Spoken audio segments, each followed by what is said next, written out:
First learned about this 7 years ago. On a mission in Brazil to capture a wanted fugitive. When we got there, it tore through our unit in seconds.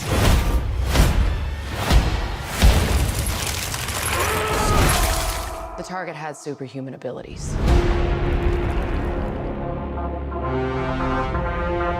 It had the same marking you do, Cole. It's a birthmark. What do you mean? He was born with it. It's not a birthmark, Cole. It means you've been chosen. Throughout history, different cultures all over the world reference a great tournament of champions. That dragon marking? I think it's an invitation to fight for something known.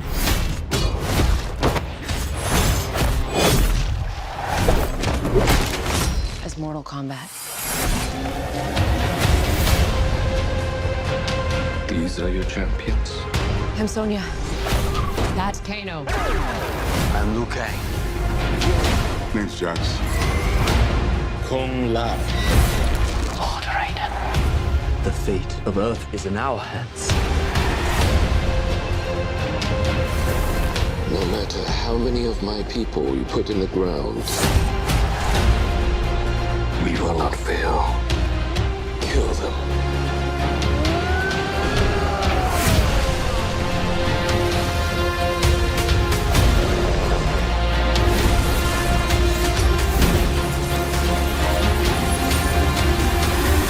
I am Sub-Zero.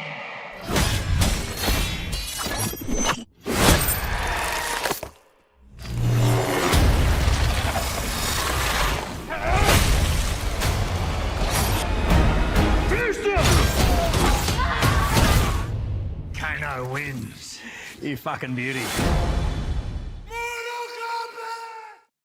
Welcome back, everyone. This is going to be my Mortal Kombat trailer video, Flawless Victory. They have all the hits in there for anybody who was there for the original movie and played the game since the very first title. There's a whole bunch of Easter eggs. We know a lot about what's going on with the characters, so we'll break it all down. If you're brand new to the channel, be sure to subscribe to get all the videos. I will be doing videos for this movie when it comes out in April. But the synopsis just reads, MMA fighter Cole Young, played by Lewis Tan here, the one who's just finding out about his Mortal Kombat tattoo, seeks out Earth's greatest champions in order to stand against the enemies of Outworld in a high-stakes battle for the universe. So it's the same basic pitch of the original movie of the original story. They're starting with the Outworld tournament with Shang Tsung. But even if you're not super familiar with the mythology of Mortal Kombat, as you probably guessed from the title, Mortal Kombat Resurrection, and all the flashback Scorpion scenes from before he became Scorpion, a lot of the movie revolves around the plot of Scorpion's resurrection. So the whole thing about Mortal Kombat is that obviously it's based on a tournament arc, but the mythology goes really deep, and everybody, every big bad that you see like Shang Tsung, everybody works for someone even more evil and even more powerful. Like they even have their own version of Thanos inside the Mortal Kombat universe. For instance, the next big bad after Shang Tsung appears during the trailer, Shao Kahn. He's sort of subservient to him, even though Shang Tsung himself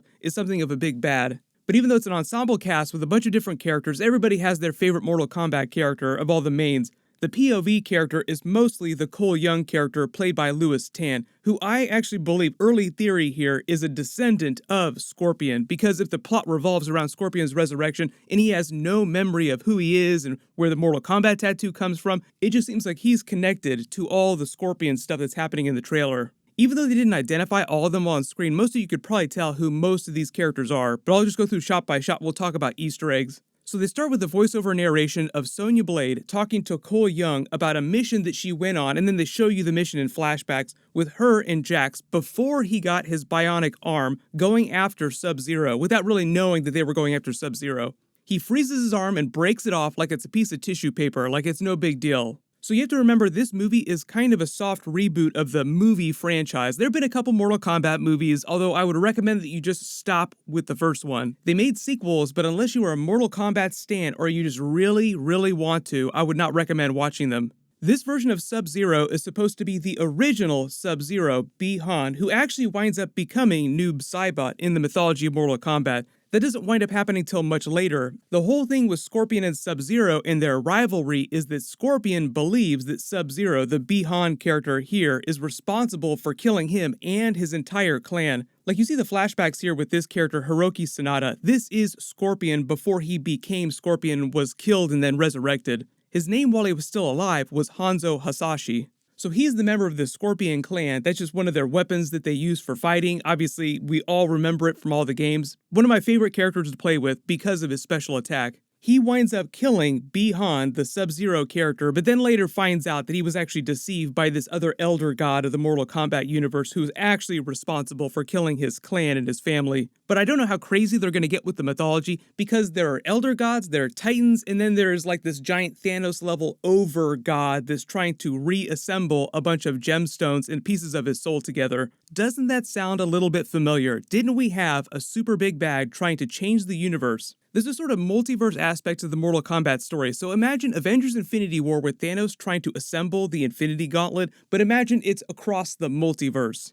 I'm pretty sure they're not going to get into that during this first Mortal Kombat movie. Like I said, it's just based on introducing this initial tournament arc with Shang Tsung, and then eventually we'll probably meet Shao Kahn and some of the bigger villains. They do intend to make sequels, so they got to give themselves some place to go. There are several other big bads that are more powerful than Shang Tsung in the Mortal Kombat universe. Later in the trailer, when you see Scorpion in his full Scorpion gear fighting Sub-Zero and he says, "Come over here," he actually does his special attacks. It's the same character, but at that point he's been resurrected. One of the big bads, the Elder God of Chaos Destruction, is basically trying to manipulate him while this is all happening, before he actually learns the truth of what really went on. So some of these characters are pawns of the more powerful evil characters. And because I didn't mention it before, the movie is rated R if you couldn't tell from the red band at the beginning of this, so it will be rated R when they release it on HBO Max. Love the way they freeze over the New Line logo, because it's all about this rivalry between Scorpion and Sub-Zero and what happened to Scorpion in all these flashbacks.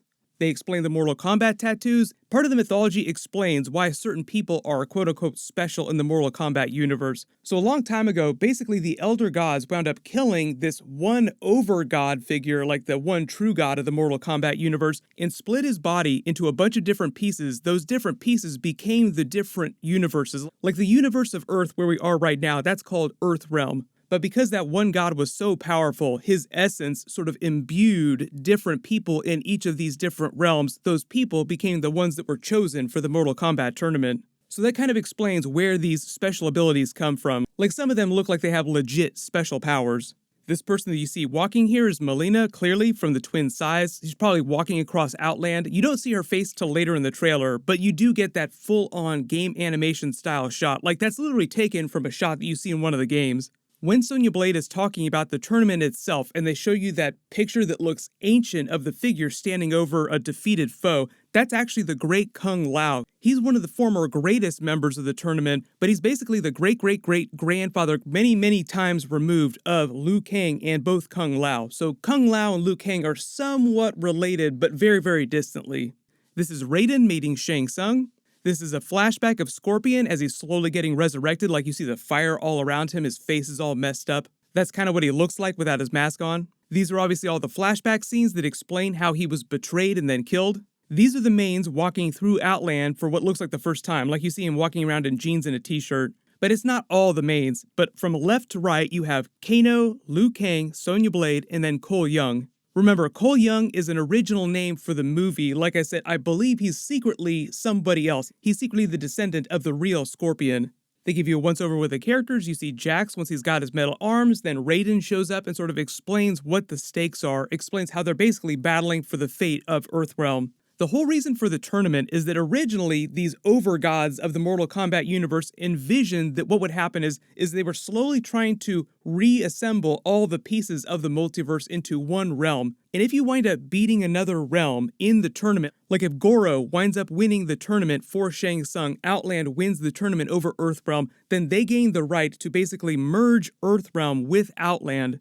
The whole idea is that eventually you'll have one realm that winds up winning the entire thing. They'll reassemble all the realms into one single realm, and that will assemble all the pieces of this original older elder god. So make it Infinity Stones, but instead it's different universes. We see the resurrected Scorpion with his full powers getting ready to start this all-out brawl with Sub-Zero. This is another shot of Scorpion from before he gets resurrected. This is the new version of Shang Tsung, who's manipulating everything, at least at this stage in the tournament. You probably know at least some version of him from all the games. We get to see most of the characters use some measure of their special abilities. The whole thing with Cole Young, though, I'll be interested to see if he really is the descendant of Scorpion, if he winds up finding a way to use the special attack the Scorpion uses. We get our first shot of Goro getting ready to smash the hell out of someone, and obviously it's been a hot minute since that first Mortal Kombat movie came out, so the special effects for Goro just a little bit better than that original movie, but it is nostalgic to go back and watch the original now. Love the way they end the trailer with Scorpion's special, a remix of the original Mortal Kombat theme music, and then obviously you have that tag scene with Kano. Kano wins.